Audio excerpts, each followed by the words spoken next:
This is Heather Kenny, and this is my presentation for Com 613, Applying Goffman to Practice.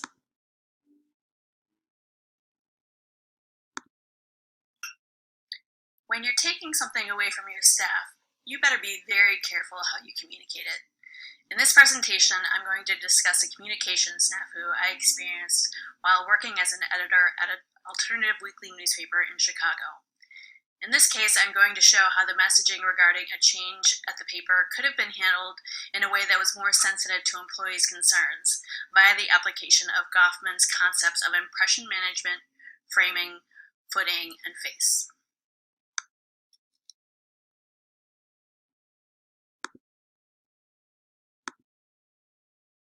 To provide an overview of the environment, at this time the paper was still owned by its founders, who had started it in the early 70s. Although it had definitely become a proper workplace over several decades, its countercultural roots were still evident, so the office culture was the opposite of corporate.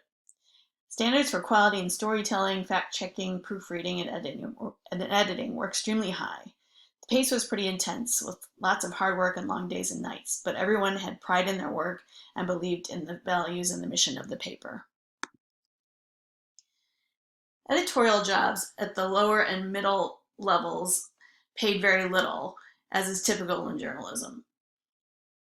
But there was a lot of cultural and professional cachet to working there, as well as some generous perks, including a profit-sharing program and a bonus at the winter holidays.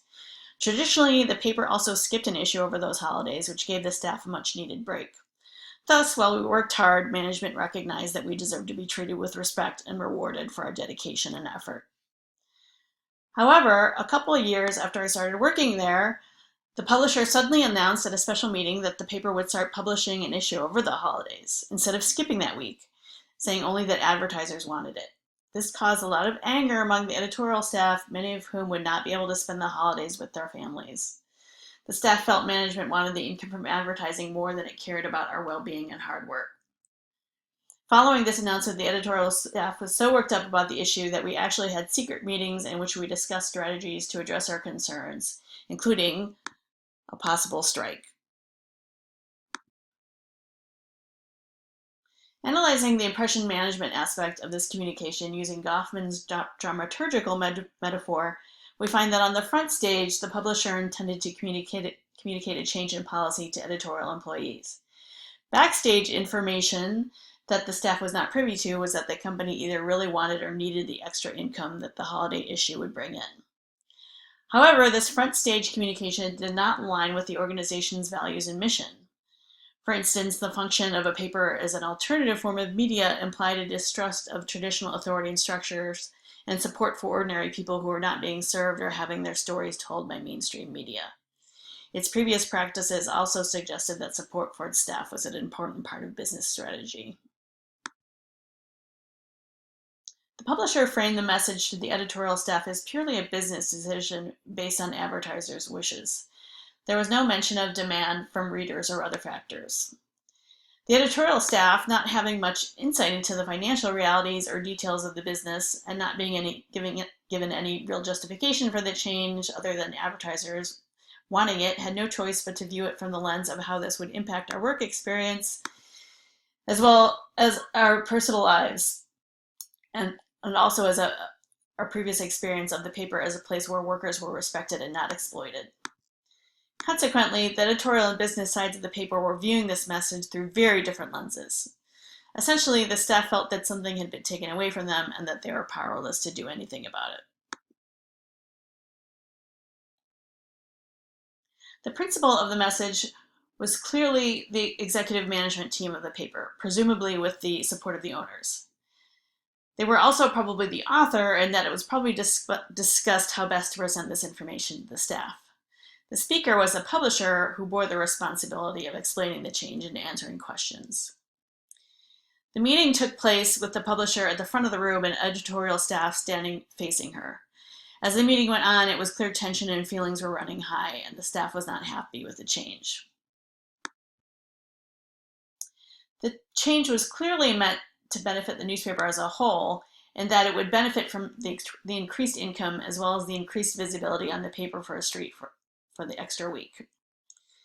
The publisher attempted to save face for the company by asserting that the move was beneficial for it as a whole, but it threatened the face of the editorial staff by asserting power in a way that was a departure from previous business decisions in communications, and seemingly from its previous position of valuing the well-being of its employees as much as it had in the past.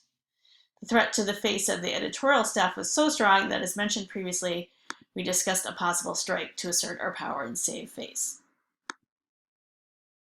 What are some better strategies the company could have taken? First, in terms of impression management, the publisher and other executives might have brought some of the backstage information to the front.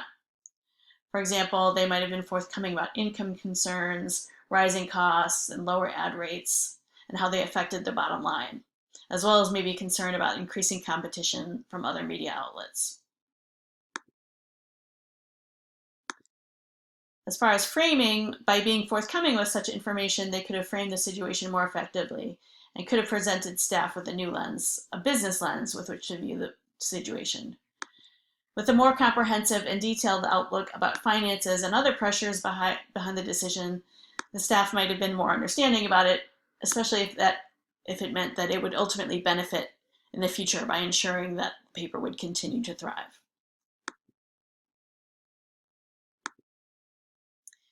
Rather than task the publisher to stand up at the front of the room basically by herself, the executive team could have brought in the owners and other executive leaders from all departments who could have answered questions and again helped to draw a bigger picture. The paper's leadership should have been more aware of how the face of the editorial staff would be threatened by this decision. While they were asserting their power, they might have also asserted goodwill by offering a perk to make up for the loss, such as a slight increase to the yearly bonus, or outlining strategies for ways that the workload over the holidays could be redistributed or planned for in advance to lighten the load. Even little gestures can go a long way towards soothing employee dissatisfaction. And in fact, after the editorial staff confronted the leadership team with our concerns, they decided to give everyone an extra week of vacation to make up for the lost week.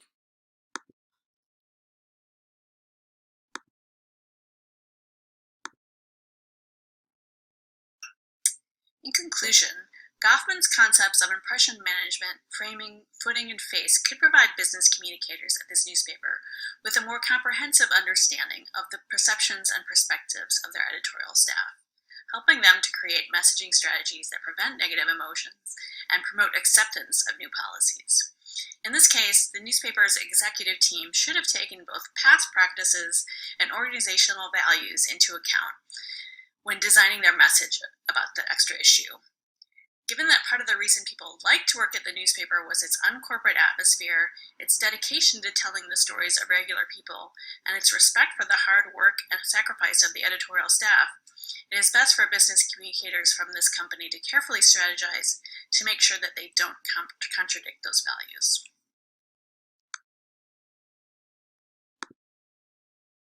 Thank you for watching.